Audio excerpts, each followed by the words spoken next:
Jadi tema hari ini tuh adalah tentang psikologis trading juga ya, psikologis trading apa namanya untuk para para trader pemula kayak gitu. Nah ini judul materi yang saya akan bawakan pada hari ini itu tips psikologis di saat menghadapi floating. Nah ini mungkin penting juga ya buat Bapak Ibu atau teman-teman trader semua yang mungkin ketika trading terus mengalami floating, mungkin ada yang bingung gitu ini bagaimana sampai ada yang ngedrop gitu kan ya. Gimana sih caranya untuk mengatur psikologis trading kita supaya baik di saat menghadapi floating kayak gitu kan ya. Nah, kita mulai aja. Nah, jadi trading forex itu adalah bisnis yang mana fluktuasinya itu sangat besar sehingga peluang kita untuk mendapatkan keuntungan juga besar. Apalagi apabila kita mengetahui dan mempelajari caranya gitu kan ya. Jadi apa namanya trading forex ini peluangnya sangat besar, apalagi di zaman sekarang yang mana teknologinya semakin canggih kayak gitu kan ya. Bisnis trading forex ini peluangnya sangat besar. Bisnis trading forex ini selalu saya bilang bahwa trading forex ini bisnis yang simple, fleksibel dan profitable. Simpelnya yaitu karena hanya dua arah gitu loh, hanya dua pilihan yang bisa kita lakukan, yaitu buy ataupun sell kayak gitu kan ya. Baik kita mengharapkan harganya naik, sell mengharapkan harganya turun. Kenapa demikian? Karena kita melakukan trading sebelum harganya terjadi kayak gitu kan ya. Kita melakukan jual beli sebelum harganya terjadi dan apa namanya? Ya sama seperti perdagangan pada umumnya, ketika harganya sedang lagi murah kayak gitu kan ya, kita bisa membelinya gitu kan. Ketika harganya naik kan kita bisa jual untuk mendapatkan keuntungan seperti itu. Nah, namun pada kenyataannya banyak trader-trader, khususnya trader pemula nih, yang masih berfokus kepada hasil dan keuntungan yang akan didapatnya aja daripada merencanakan sistem trading yang baik dan benar itu seperti apa. Nah, itu mereka sibuk menghitung berapa nih nanti TP yang akan saya dapetin. Kalau misalkan TP saya dapat profitnya berapa ya kayak gitu. Beberapa nih profit yang akan dihasilkan dalam setiap transaksinya kayak gitu. Nah, seringkali kita itu lupa gitu kan ya mempersiapkan kondisi terburuk yang bisa menimpa kita sewaktu-waktu kayak gitu kan. Bisa jadi misalkan kita sudah analisa, ternyata analisanya tidak sesuai kayak gitu, yang mana terjadilah floating kayak gitu kan. Nah, makanya kita setiap trading lebih baik kita itu jangan hanya siap dengan profit yang akan kita dapat aja, tapi kita juga harus siap dengan resiko ruginya juga kayak gitu, supaya tradingnya itu terjaga dengan baik, psikologis tradingnya juga baik, dan kita juga selalu menganggap trading forex itu adalah bisnis, bukan skema cepat kaya ataupun gampang gitu kan ya. Memang sih gampang gitu trading forex itu kalau misalkan kita paham ilmunya, tapi kita juga harus ingat bahwa trading forex itu bisnis yang mana ada untung dan juga ada ruginya juga kayak gitu. Loh, ini share screen-nya belum ya? Ke ini ya. Wait. Maaf teman-teman. Oke. Lanjut lagi.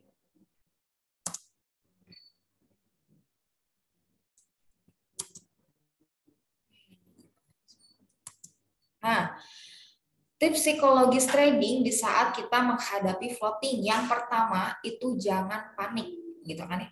Nah, panik ini merupakan musuh terbesar yang dialami oleh semua para trader gitu kan. Mau itu trader pemula ataupun trader yang sudah terbiasa dengan trading, tapi panik ini ya manusiawi kayak gitu kan ya. Selalu menjadi musuh terbesar yang dialami oleh semua trader. Nah, salah satu yang menyebabkan seorang trader merugi adalah munculnya rasa panik dan kemudian timbul rasa takut dalam diri. Nah, cara yang paling aman untuk mengatasinya adalah kita harus bersikap tenang. Jadi, ketika kita trading, terus sudah analisa, open posisi, ternyata tidak sesuai dengan analisa. Misalkan terjadilah news gitu kan ya, newsnya yang mana high impact, yang mana sangat terjadi fluktuatif yang sangat besar kayak gitu kan. Akhirnya tidak sesuai dengan analisa awal kita kayak gitu kan ya. Akhirnya floating minus kayak gitu. Itu kan menyebabkan kita panik ya, apalagi kalau misalkan Bapak Ibu menggunakan lotnya yang besar kayak gitu kan ya. Itu pasti panik, ini gimana nih kayak gitu kan.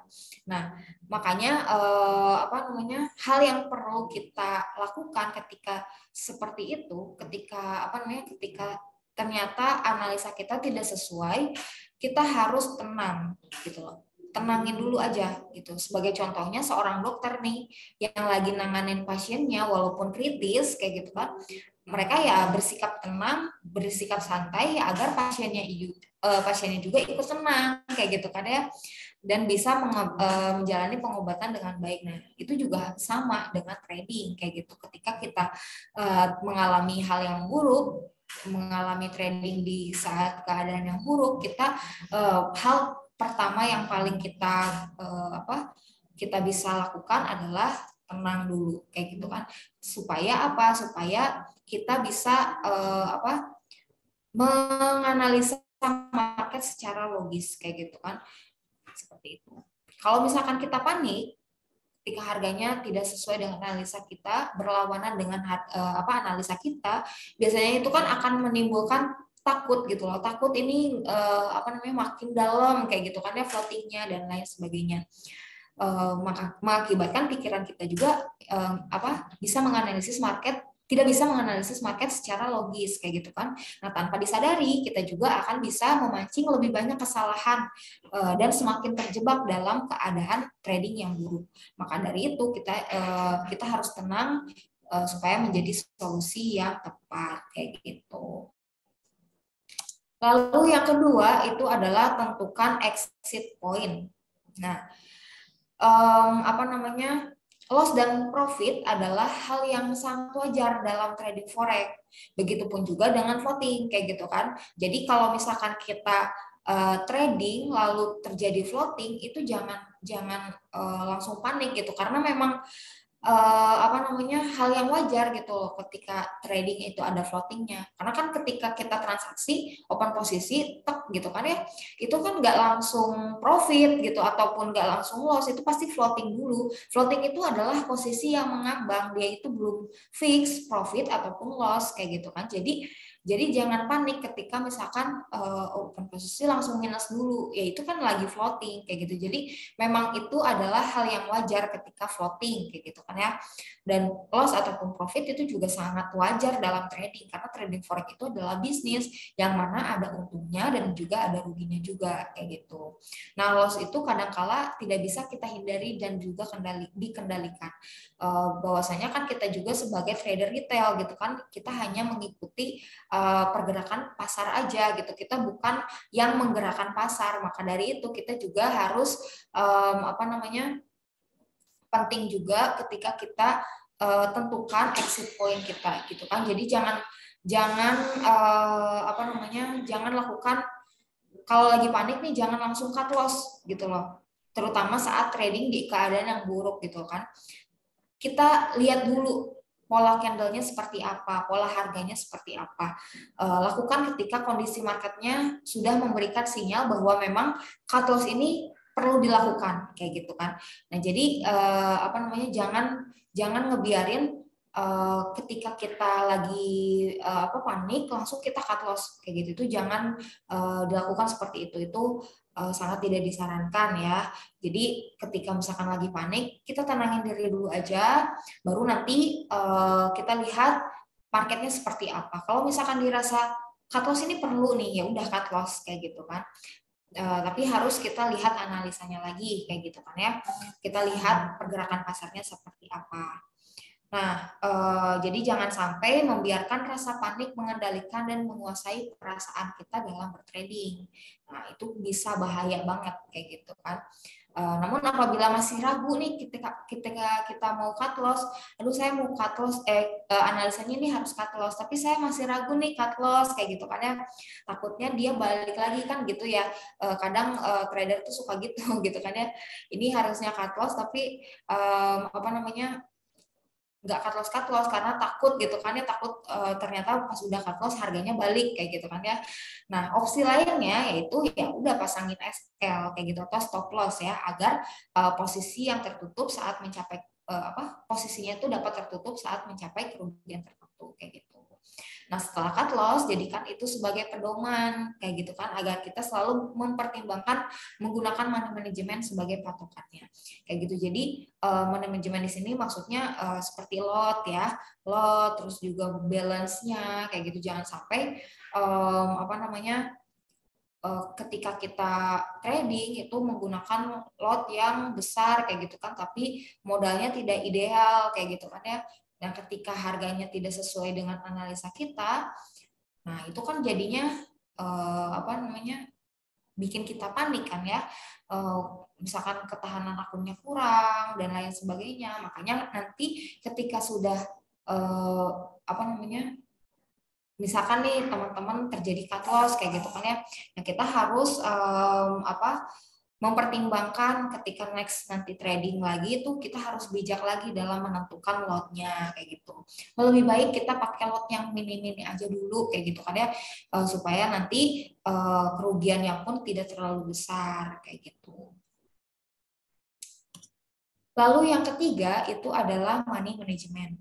Nah, banyak trader itu sering mengabaikan money management ya, padahal ini tuh adalah hal yang paling penting kayak gitu kan. Sebagus indikator kita yang indikator ataupun teknik yang kita punya, yang kita pakai, strategi plan yang kita punya, itu nggak akan berarti apapun kalau misalkan kita tidak dibarengi dengan penerapan money management yang baik kayak gitu. Jadi money management itu penting banget kayak gitu kan. Seperti balance yang kita punya atau modal kayak gitu kan ya. Terus juga lot yang kita gunakan, pengaturan lot kayak gitu kan. Misalkan open posisinya seperti apa, terus SLTP-nya juga. Nah, itu penting banget. Nah, menerapkan money management itu bertujuan untuk meningkatkan profit dan meminimalisir terjadinya kerugian kayak gitu.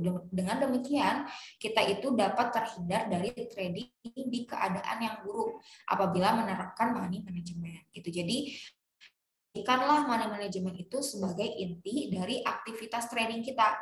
Nah, hal itu karena menerapkan money management berarti kita telah mengamankan pengaturan dana trading kita dari rasa takut dan perasaan panik yang menghantui kita saat trading di keadaan buruk. Jadi kalau misalkan kita menggunakan money management yang baik, contoh misalkan lotnya kecil kayak gitu kan, ketika tidak sesuai dengan analisa atau terjadi floating, ya kita aman gitu loh. Kita nggak akan merasa takut ataupun panik karena ketahanan akun kita masih kuat kayak gitu. Nah, itu makanya money management ini penting banget gitu ya. Untuk menjaga psikologis kita juga, untuk menjaga kewarasan kita juga ya ketika kita terjadi floating kayak gitu. Lalu yang keempat ya berarti. Yang keempat adalah hindari trading yang berlebihan atau over trading.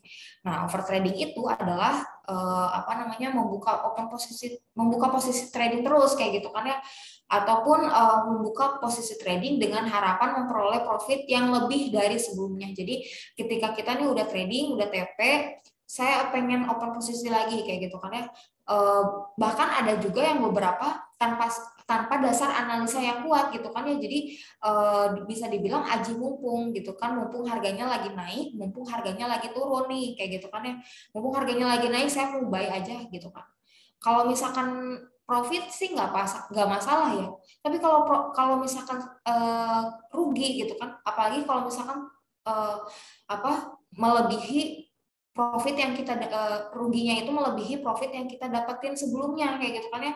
Bukannya kita dapetin profit malah jadi rugi gitu kan ya, mengurangi modal yang kita punya juga. Nah, itu kan malah jadi jelek kayak gitu kan ya. Makanya kegagalan saat melakukan over trading juga itu bisa mempengaruhi kondisi psikis kita gitu kan, psikologis trading kita gitu kan ya. Over trading yang gagal itu justru akan semakin membuat kondisi mental kita semakin tertekan karena sering mendatangkan kerugian. Nah, itu makanya kenapa banyak trader pemula yang kalau misalkan yang trader pemula yang tanpa ilmu ya, biasanya mereka kalau misalkan mengalami kerugian yang terus menerus, mereka bukannya evaluasi kenapa nih kita rugi terus kayak gitu kan ya, tapi malah jadi down kayak gitu kan ya, malah keburu down, pesimis, dan nggak mau trading lagi. Akhirnya keluar-keluar bahwa trading itu bla bla bla bla gitu kan ya. Makanya kenapa di Indonesia ini trading forex ini masih paradigmanya jelek kayak gitu. Makanya kita harus selalu belajar, jangan pernah trading yang berlebihan atau over trading, jangan trading dengan tanpa dasar analisa yang benar gitu kan ya, atau kayak tadi aji mumpung gitu kan ya, mumpung harganya lagi naik nih atau mumpung harganya lagi turun kita open posisi buy ataupun sell sembarangan. Nah, itu jangan sampai seperti itu gitu kan ya. Lalu yang terakhir itu adalah teruslah menggali ilmu. Nah, ini yang paling penting. Karena trading forex itu adalah bisnis yang mana kita tidak berhenti untuk belajar. Jadi setiap hari kita harus selalu belajar. Bahkan hari ini pun kita belajar gitu kan, kita saling belajar. Saya pun di sini bukan menggurui tapi kita sharing gitu kan ya. Saya pun masih terus belajar setiap hari gitu kan. Karena kenapa terus belajar setiap hari? Karena trading forex ini bisnis ataupun harganya itu sangat fluktuatif, setiap hari berubah-ubah. Kalau misalkan kita nggak belajar, kita bakalan ketinggalan kayak gitu kan ya. Jadi dengan konsisten belajar juga kita tuh akan terus melakukan evaluasi, karena kan yang namanya loss dan profit itu hal yang wajar gitu kan ya. Kalau misalkan kita nih loss terus, kita harus evaluasi. Kalau misalkan kita nggak kalau misalkan kita nggak belajar, ya nanti kita nggak akan evaluasi kenapa kita bisa loss, kenapa kita bisa profit kayak gitu kan.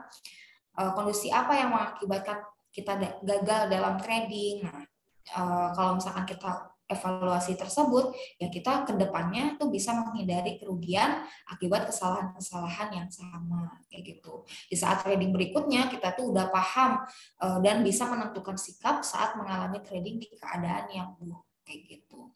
Nah, itu, dan yang paling penting itu disiplin ya. Selalu disiplin dengan menggali ilmunya, dengan mengatur manajemennya, dengan menahan emosinya, jangan sampai over trade kayak gitu kan ya, overload kayak gitu. Terus juga jangan sampai nggak bisa mengatur kepanikan kita kayak gitu kan ya, membatasi kepanikan kita, nggak bisa tenang kayak gitu. Nah, itu harus disiplin gitu kan. Kita harus selalu disiplin, kita harus selalu bersikap tenang kayak gitu. Ketika lagi floating, tenang dulu gitu kan. Tarik nafas yang dalam kayak gitu kan ya, tenangin diri dulu, minum dulu kayak gitu kan ya. Kalau lagi puasa ya udah tarik nafas dulu aja. Kayak gitu kan ya. Baru nanti kalau misalkan kita udah tenang, kita lihat analisa pasarnya seperti apa, kondisi pasarnya seperti apa, baru nanti kita bisa menentukan sikap bagaimana trading supaya lebih baik dan keluar dari keadaan yang buruk seperti itu. Lalu kesimpulannya ini adalah banyak faktor ya yang membuat kita mengalami kerugian dalam trading. Faktornya itu banyak banget. Bukan hanya yang tadi aja, tapi kita juga dalam trading itu banyak banget faktornya.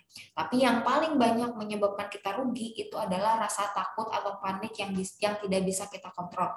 Atau dalam hal ini adalah psikologis trading kita. Jadi psikologis trading kita ini penting banget kita pelajari, penting banget kita atur gitu kan ya. Lebih ke diri sendiri sih, bukan orang lain, bukan dari orang lain, tapi dari diri kita sendiri kayak gitu.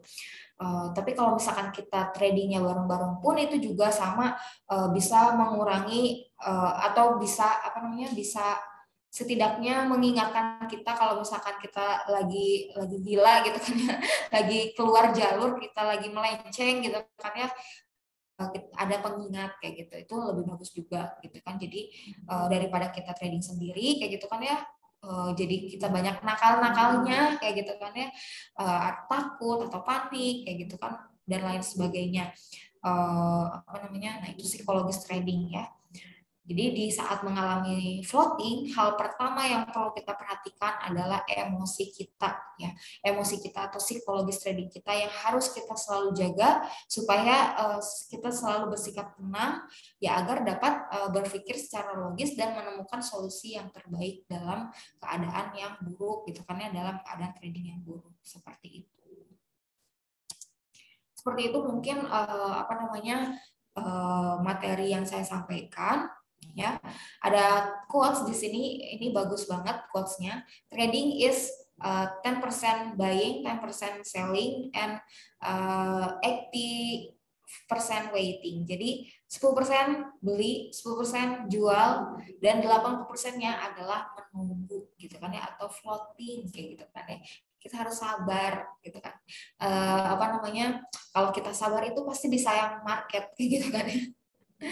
Gitu. Jadi kita harus selalu sabar, jangan panik kayak gitu kan. Kalau misalkan udah memang tidak sesuai lagi dengan analisanya, jangan maksain. Ya udah cut loss gitu kan. Kita harus siap dengan resiko kerugiannya juga. Seperti itu mungkin. Sampai di sini mungkin teman-teman atau Bapak Ibu ada yang mau ditanyain enggak?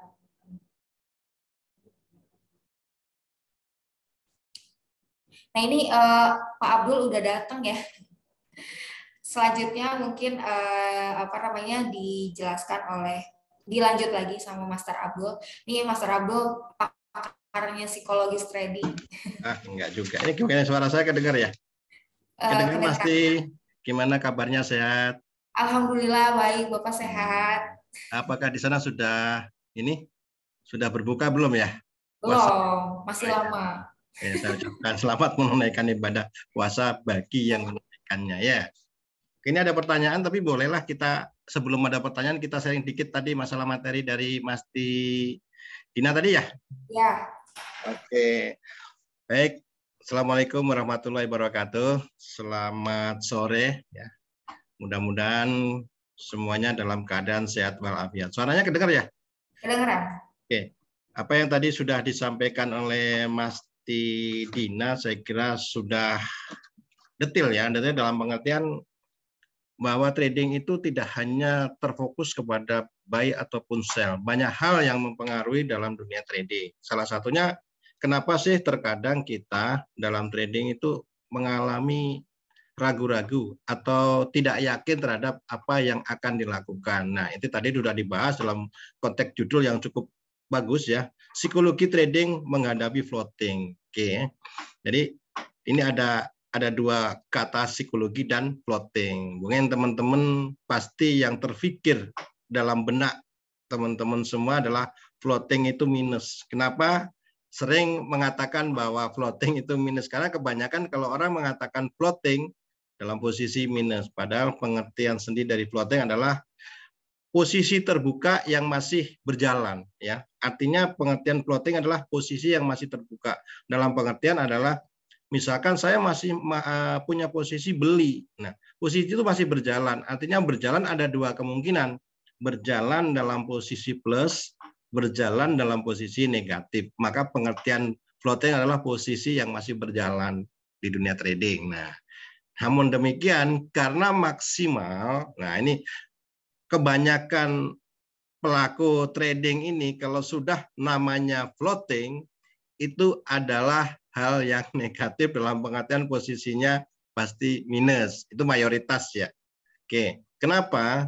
Karena apa yang tadi sudah dijudul psikologi ya. Psikologi itu sebenarnya ilmu mempelajari tentang tingkah laku manusia, di mana di sini ada emosi ya kan, ada filosofinya ya, ada intelijennya, kemampuan dari orang-orang. Jadi menghadapi sesuatu setiap orang itu akan berbeda-beda ya.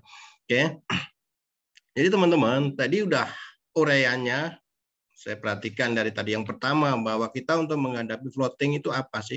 Yang pertama kebanyakan orang kan floating negatif ya, floating dalam pengertian dalam posisi masih minus. Yang pertama tapi tadi sudah diuraikan masalah jangan panik, betul. Kebanyakan orang kalau sudah kena floating itu akan panik. Waduh, minus saya sudah banyak ini, bagaimana ini kerugian saya. Kenapa hal itu bisa terjadi? Karena kita tidak ada punya perencanaan, kita tidak tahu ilmunya, ya. Kurang ilmunya, bukan tidak tahu ilmunya, kurang ilmunya untuk menguasai bagaimana ketika kita melakukan transaksi, itu target keuntungan itu sebenarnya berapa sih yang maksimal dan risikonya berapa. Sehingga kebanyakan ketika seseorang tidak tahu tentang batas-batas risiko yang boleh dikatakan minimal, dia akan merasakan panikan. Nah, maka dari itu untuk menghindari kepanikan tersebut jelas ya, kita harus tahu ya. Karena kita tahu bahwa mayoritas setiap orang bisa trading. Karena pada prinsipnya pasti trading itu mudah kok, hanya buy dan sell. Yang susah, yang jarang orang kuasai yaitu ketika trading dia di mana sih sebenarnya target keuntungan yang maksimal. Nah, yang kedua adalah bagaimana batas risiko yang minimal. Nah, ketika kita sudah dapat ilmunya dan kita sudah tahu batas target keuntungan maupun risiko, maka biasanya ketika kita menghadapi trading kita enjoy. Enjoy dalam pengertian ya sudah, kalau misalnya target untung dapat profit ya alhamdulillah. Tetapi kalaupun kena risikonya ya kita harus evaluasi dalam pengertian oh iya pasti kita ada kesalahan, terutama kita harus mengambil hikmahnya kenapa kena risiko. Nah, itu sebagai salah satu akhirnya apa? Kepanikan itu terjadi yaitu karena keilmuan kita yang masih kurang. Maka dalam floating kalau kita keilmuan kita sudah tahu ya istilahnya udah menguasai ya, ya pun tidak 100% kita nggak harus ya, dalam dunia trading kita tidak harus menguasai ilmu 100% semuanya pasti akan sempurna, tidak ya kan. Ini bisnis, pasti untung ada rugi ya kan. Yang pertama tadi ketika kepanikan itu udah berkurang, maka kemungkinan untuk kita berpikir secara benar itu jauh lebih besar daripada kita kena keilmuan kita kurang. Jadi untuk mengurangi kepanikan itu akan pasti akan terjadi ya. Maaf ini kameranya kadang buram agak sedikit. Nah, di samping itu, di samping jangan panik ketika menghadapi menghadapi floating ya, floating minus. Selanjutnya adalah kita dalam setiap transaksi itu harus disyaratkan untuk disiplin. Jelas ya, disiplin itu wajib ya. Disiplin itu wajib. Karena apa? Karena trading tanpa disiplin ya jangan harap kita akan mencapai tujuan yang kita inginkan, ya kan? Jadi trading itu wajib disiplin. Maka jargon dalam dunia trading itu pasti akan selalu trading itu harus sadis, ya. Sabar dan disiplin. Itu sabar menunggu momen yang tepat, disiplin adalah penggunaan lot yang ideal. Artinya lot adalah berapa banyak margin transaksi yang kita gunakan dengan modal yang kita miliki. Itu ada aturan, yaitu yang disebut dengan tadi jelasin tentang manajemen risiko atau money management di poin 3 tadi oleh Mas Didinya. Jadi pada prinsipnya trading itu adalah seni memanage risiko, di mana apabila kita mampu yang namanya menguasai ilmu risiko, maka keuntungan itu otomatis. Tapi kebanyakan orang trading itu terfokus kepada keuntungan. Nah, kita tahu kalau kita fokus terhadap keuntungan tanpa mengerti tentang batas-batas risiko, maka justru kerugian yang kita dapatkan. Ini yang harus betul-betul teman-teman harus kuasai dan kita boleh dikatakan harus disiplin itu. Ya. Jadi manajemen selanjutnya tadi Mas Didina udah jelas bahwa apapun modal yang harus kita miliki harus disesuaikan dengan transaksinya, jangan kebalik. Karena rata-rata di kita namanya dunia trading, karena ada istilahnya high return, ya kan? Padahal high return, ya, high risk artinya apa? Memang mempunyai potensi keuntungan cukup besar, tapi risikonya juga besar juga. Kalau kita salah memanage dari manajemen terutama keuangan, ya akan berantakan. Ya, boro-boro mau untung tinggi, yang adalah dana kita habis. Nah, itu disampaikan selanjutnya tadi yaitu masalah hubungannya yaitu dengan modal ya. Modal yang boleh dikatakan setiap transaksi kuncinya cuma satu, jangan overtrade. Ya. Kebanyakan orang kan pengennya gini, ya. Bagaimana sih trading itu yang trading itu enak. Karena apa? Modalnya kecil bisa untung besar. Betul. Tapi trading yang benar itu seharusnya yaitu bagaimana sih mendapatkan sebuah keuntungan yang konsisten. Jadi trading itu adalah bukan seberapa besar yang kita dapatkan, tapi seberapa konsistennya kita untuk mendapatkan profit. Ya. Jadi itu jelas kalau kita transaksi overload, ya memang kalau memang ada faktor luck-nya bisa untungnya besar, tapi risikonya juga akan besar. Maka trading yang nyaman adalah sebenarnya adalah bagaimana keuntungan itu kita dapatkan secara konsisten.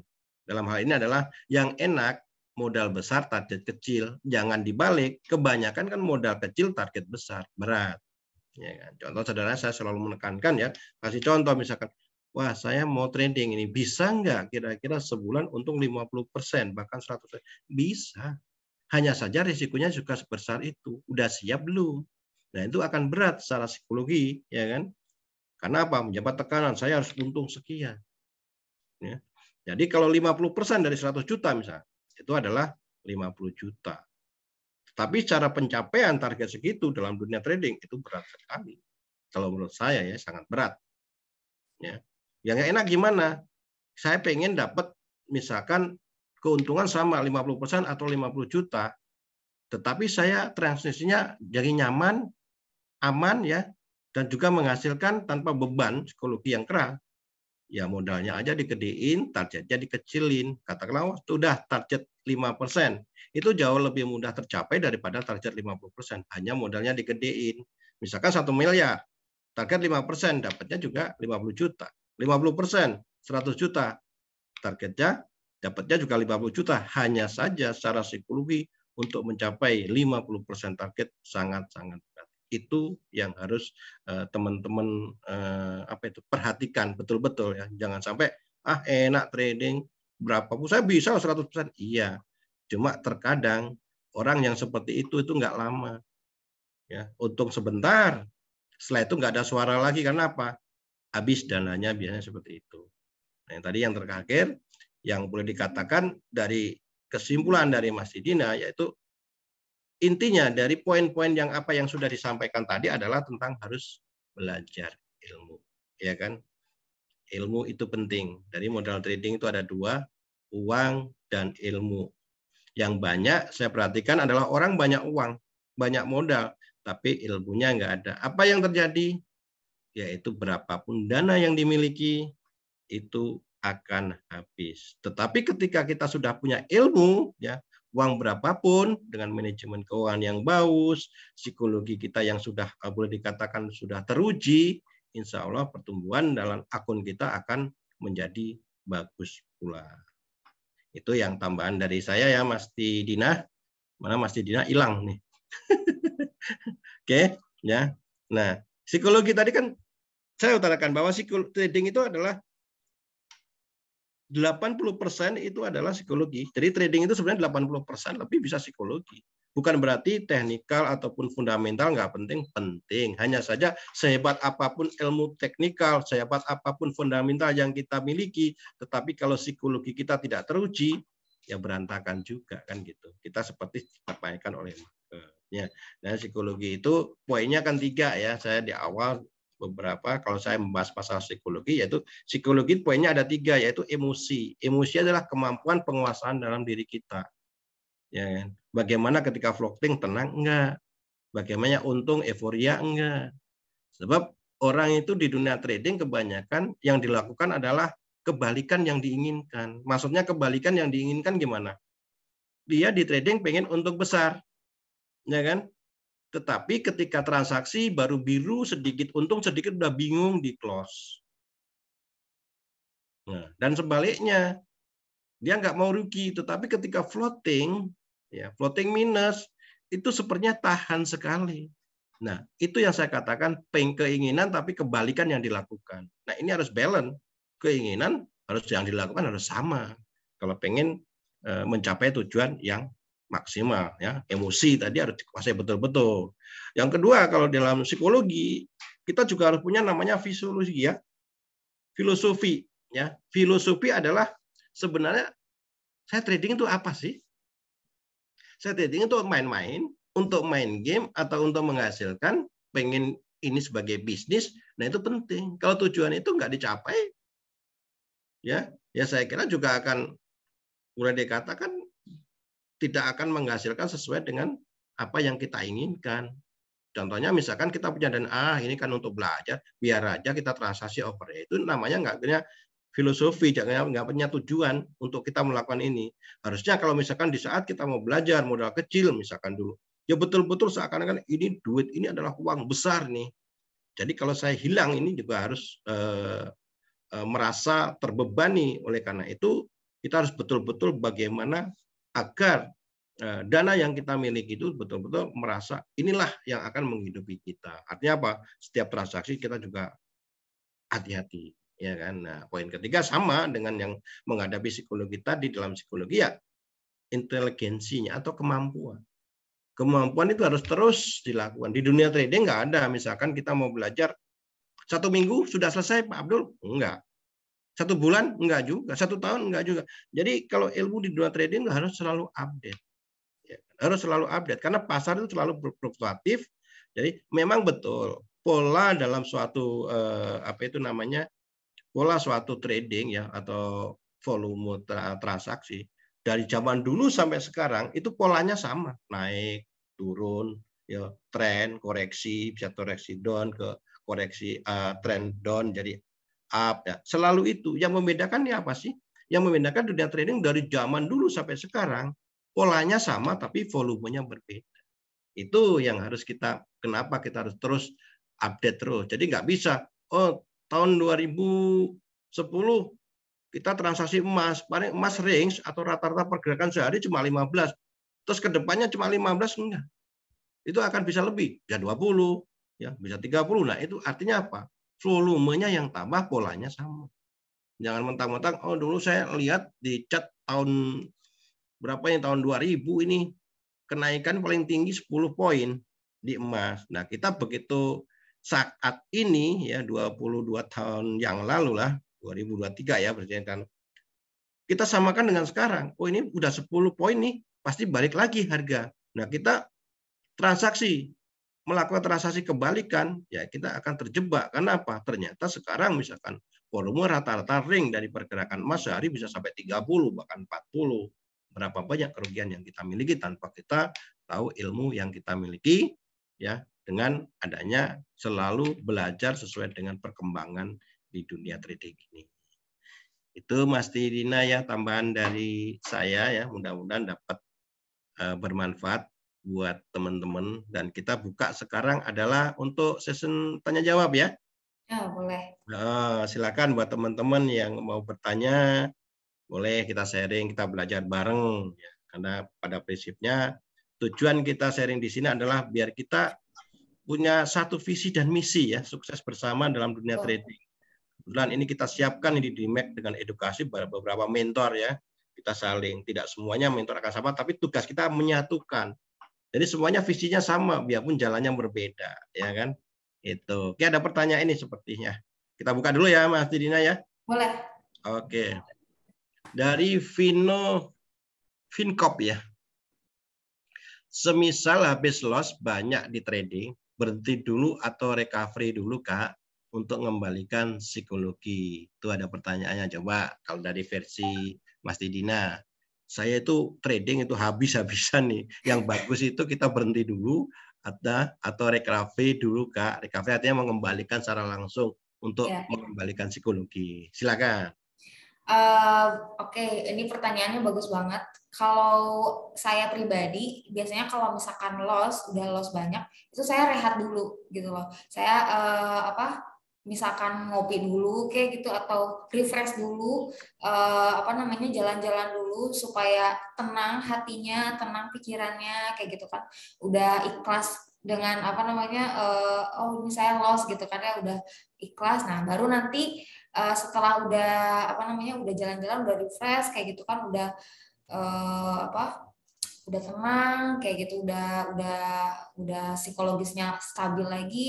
Nah, baru kan nanti tuh ada kangen-kangennya nih, buka market kayak gitu kan ya. Nah, baru nanti saya buka lagi marketnya kayak gitu kan, buka market, analisa lagi kenapa nih kemarin bisa salah, review lagi, evaluasi kayak gitu. Nah, baru nanti pelan-pelan recovery, karena recovery itu harus pelan-pelan, nggak bisa yang kita harus balas dendam kayak gitu kan ya. Balas dendam terus udah loss kita langsung balas dendam kayak gitu tuh jangan, itu nggak baik gitu, karena kalau misalkan kita langsung balas dendam itu biasanya hasilnya kurang baik kayak gitu, malah jadi bakalan tambah loss lagi kayak gitu. Makanya karena apa tadi, kalau misalkan langsung balas dendam itu kan apa ya, si emosi ini tuh ikut campur gitu loh. Jadi bercampur dengan emosi, akhirnya recovery-nya bercampur dengan emosi, akhirnya pasti jelek kayak gitu. Itu sih kalau versi saya. Mungkin sama Master Abdul ditambahin. Oke, jadi benar apa yang sudah dikatakan tadi ya, bahwa ketika kita loss, jangan langsung kita dalam pengertian gini, ada sistem, waduh saya sudah rugi nih, harus balas dendam, harus cepat-cepat kembalikan. Itu salah. Ya. Dalam pengertian kita harus betul-betul tenang dulu, dalam pengertian tenang itu bukan berarti tiap tenang diem, enggak, tapi tenang untuk evaluasi. Makanya ketika kita kerugian, apa yang kita lakukan? Ya berhenti dulu lah, kita santai, enjoy ya, jalan healing, yang jalan-jalan ya. Jadi menikmati suatu baru kita konsep kita evaluasi, kenapa sih saya kok rugi, kan seperti itu. Nah, di situ pasti ada hikmah dari apa uraian dari Mas Dina tadi, jelas salah satu mungkin ketika saya loss karena saya melakukan transaksi ketika tidak sesuai dengan momen yang waktu yang tepat untuk melakukan transaksi, sehingga timbul kepanikan. Nah, kepanikan tersebut akan menimbulkan suatu pikiran itu akan kacau. Kacau dalam pengertian gimana? Kita misalkan sudah transaksi pembelian, harga turun karena sudah panik, kacau, di mana sebenarnya batas supportnya sudah tercapai, seharusnya kita saat itu kan harga akan berbalik lagi ya, karena tidak tembus di support selanjutnya. Karena kacau, panik, kita cut loss, ya kan? Begitu cut loss, harga ternyata berbalik. Karena udah kacau, kita mikir juga nggak akan sehat ya. Tapi berbalik, oh ini pasti begitu sel kita ini pasti akan masih turun lagi, kita ambil lagi misalkan seperti itu. Akhirnya kan udah nggak benar kan gitu loh. Nah makanya saya katakan ketika sudah mengalami loss, ya kita evaluasi dulu ya sebelum kita recovery, tambah ilmunya, hikmah apa yang bisa kita ambil ketika transaksi itu mengalami kerugian, sehingga kita nanti berpikir secara jernih, ilmu kita dapat, insya Allah bisa balik lagi normal. Itu tambahan dari saya ya, Mas Dina. Oke, mungkin ada lagi. Mungkin ada yang lewat WA juga bisa loh, Mas Dina ya. Ini ada ini dari WA ini. Boleh ya, nanti ditulis. Nah, kalau yang enggak ini. Pak Abdul, apa sih? Kan saya kadang-kadang sering loss, ya kan? Setiap transaksi apa sih yang perlu kita evaluasi, kan seperti itu. Oke.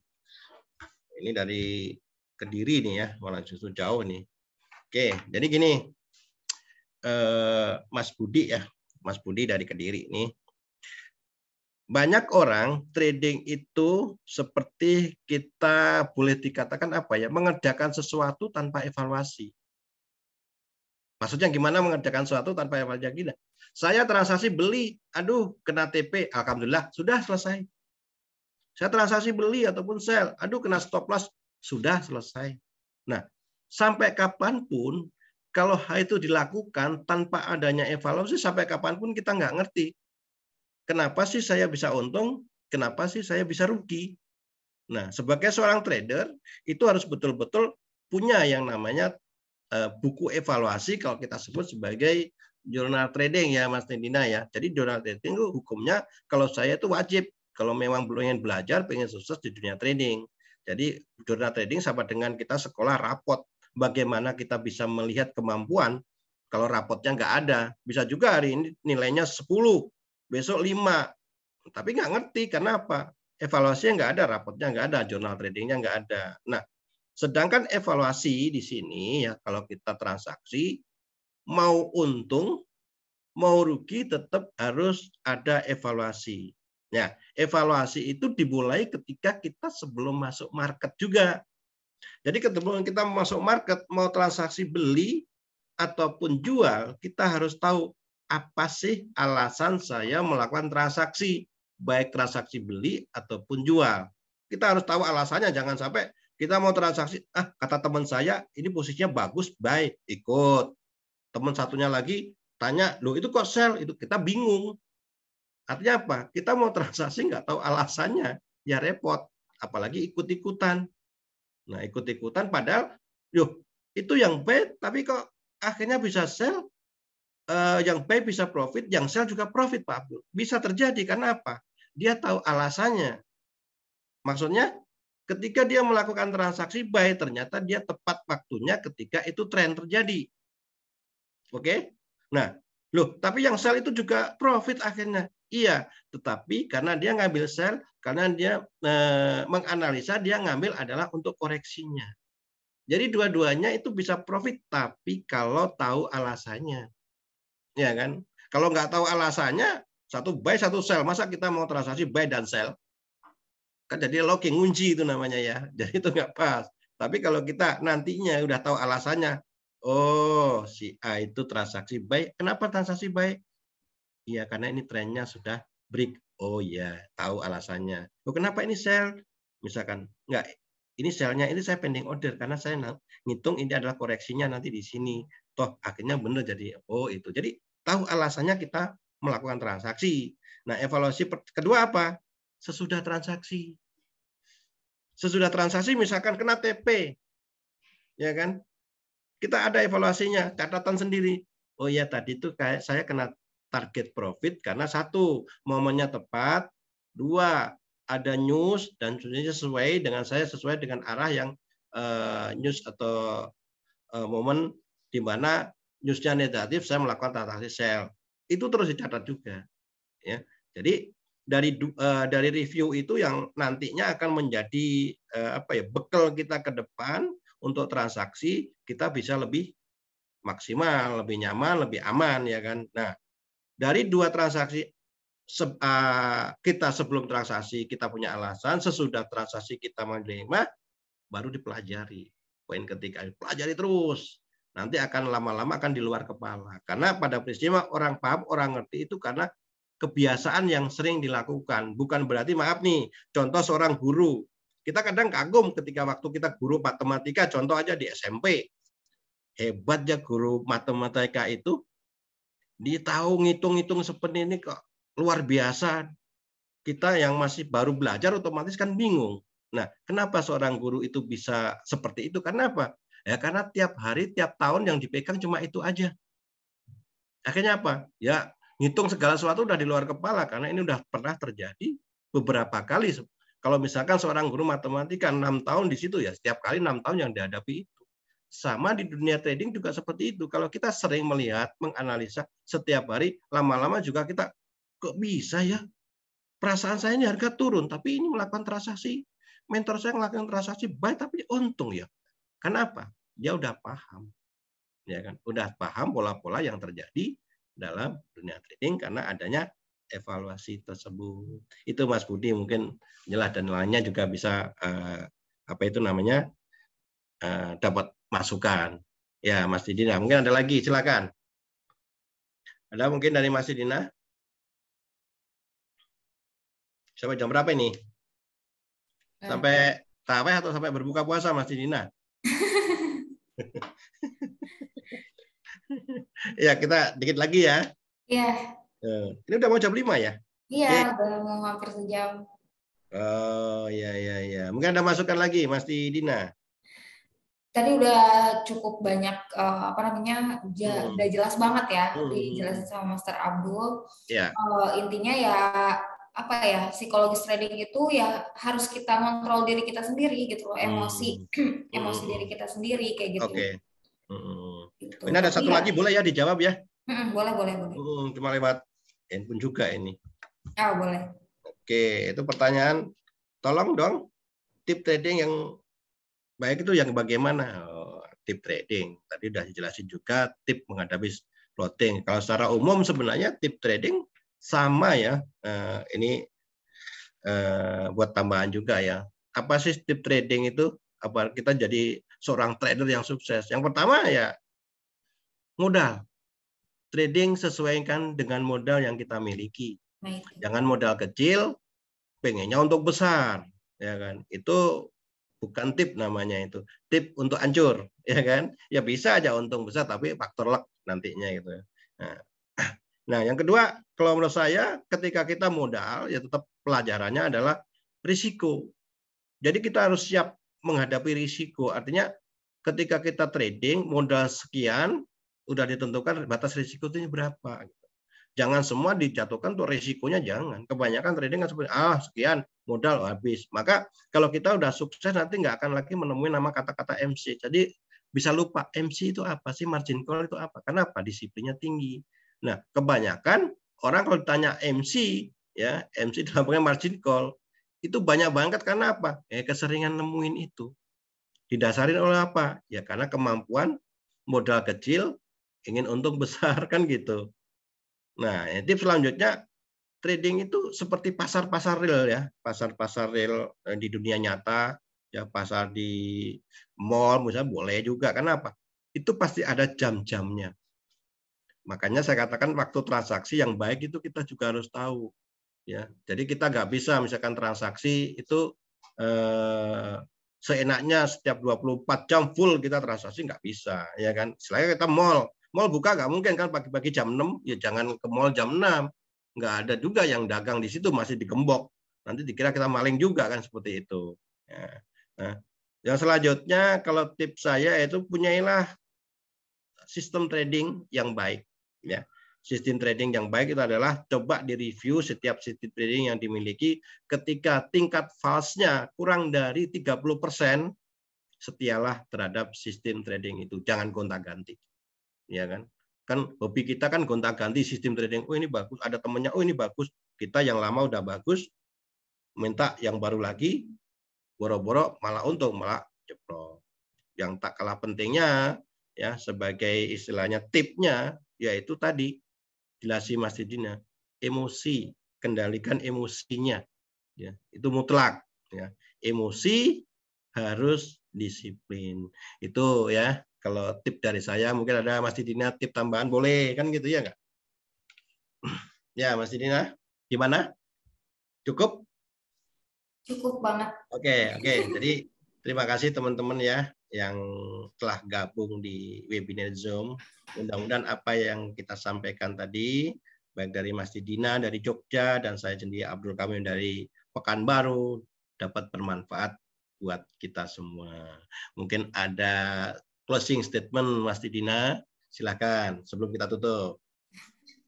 Oke, closingnya mungkin kita harus selalu terus belajar, itu yang paling utama. Karena trading ini saya selalu ingatkan bahwa trading forex ini adalah bisnis yang mana kita tidak berhenti untuk belajar. Trading itu 10% buy, 10% sell, dan 80%-nya itu menunggu atau waiting ya.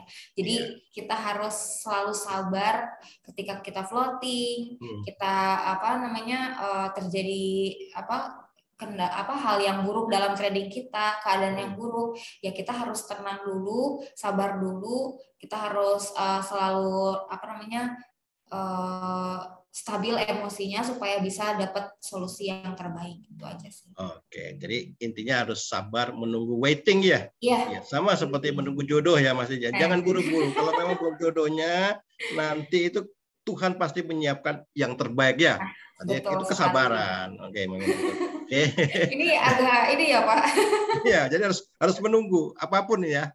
Menunggu dalam pengertian ketika ada ya jangan dibiarkan, ketika ada momen bagus ya kita harus masuk kan gitu dunia trading ya. Oke, baik.